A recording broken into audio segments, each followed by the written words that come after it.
In the quiet village of Daba, where red dust clung to every hut and laughter echoed across the fields, there lived a poor boy named Hassan. His only treasure was a skinny brown cow, a cow so ordinary that no one in the village cared for it, except Hassan. He would often spend his days tending to her, talking to her as if she were his closest friend.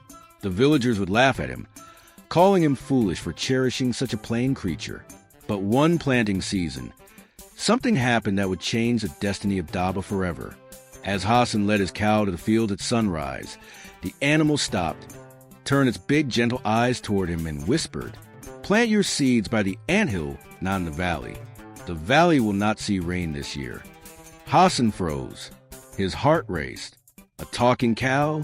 He laughed nervously, thinking he must be dreaming. But the cow only flicked its tail and repeated, "Trust me, and you will harvest."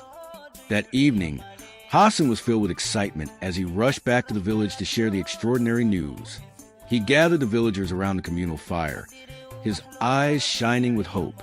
"You won't believe what my cow said," he exclaimed. But instead of awe, the villagers erupted in laughter. "Poor Hassan has gone mad," one villager shouted, clutching his belly in mirth. "Who listens to a cow?" Another chimed in, shaking his head in disbelief. Hassan felt a pang of disappointment, but he remained steadfast.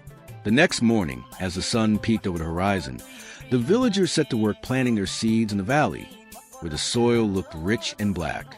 But Hassan, with unwavering faith, obeyed his cow. He planted near the anthill, just as it had instructed.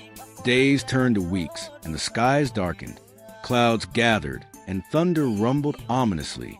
But while the valley was cursed, with floods washing away every seed, the anthill fields remained safe and green.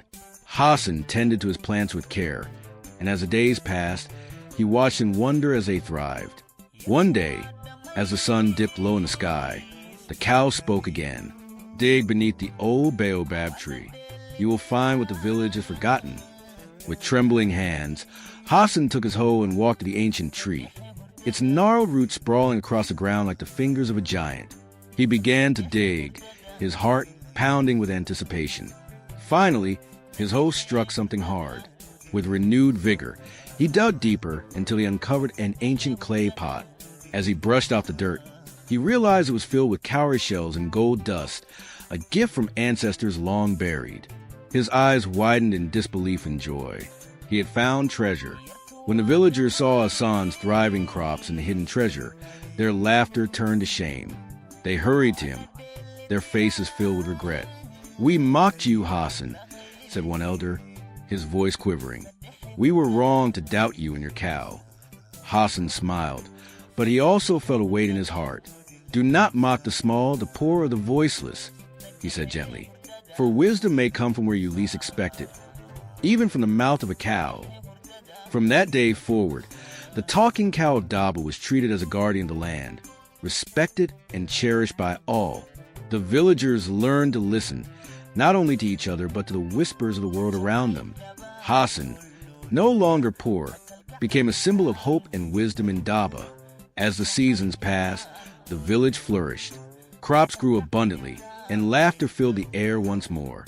The villagers often gathered around Hassan and his cow, sharing stories and celebrating their newfound prosperity.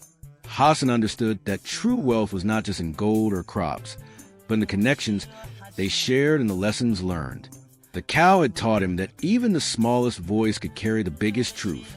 And so, in the heart of Daba village, the legacy of the talking cow lived on, reminding everyone that sometimes the most extraordinary things come from the most ordinary places.